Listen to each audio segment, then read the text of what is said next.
भक्त थी। सावन के महीने में साहूकार की दोनों बहुएं रक्षाबंधन के त्योहार पर अपने अपने पीहर जाने की तैयारी करने लगी।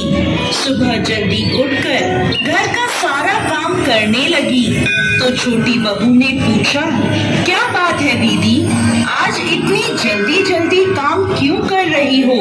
तो उसकी जेठानियां बोली, कल रक्षाबंधन का त्योहार है, हम सभी को अपने अपने भाई को राखी बांधने अपने पीहर जाना है।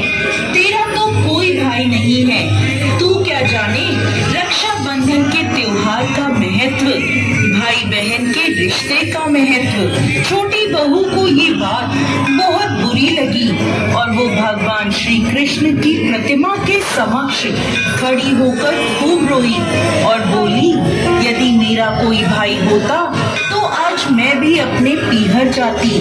अगले दिन रक्षाबंधन का त्योहार था। सुबह सुबह उसके घर उसके दूर के रिश्ते का एक भाई आया और आकर साहूकार से बोला, ये मेरी बहन है, मैं इसके दूर के रिश्ते का भाई हूँ और इसे रक्षाबंधन के त्योहार पर अपने साथ अपने घर ले जाने आया हूँ। तब साहूकार का बेटा बोला, लेकिन इसका तो कोई भाई नहीं है, तुम कौन हो?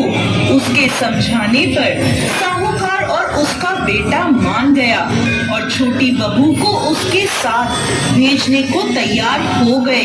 परंतु छोटी बहू के पति के मन में कुछ शंका थी। वो बोला, आप इसे ले तो जाइए, परंतु इसे वापस लेने मैं खुद आऊंगा। ऐसा कहकर उन्होंने छोटी बहू को उसके भाई के साथ रवाना करा।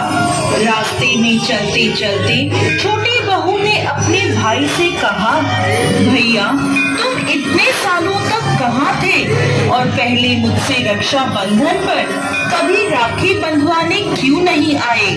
तो उसका भाई बोला, बहन मैं 7 समुंदर पार परदेश में कमाने गया था। अब वह दोनों अपने घर पहुँचे तो घर में भाभी ने अपनी ननद का स्वागत किया, खूब आवभगत करी। फिर उन्होंने रक्षाबंधन का त्योहार मनाया। ऐसे ही हंसी खुशी समय बीत गया।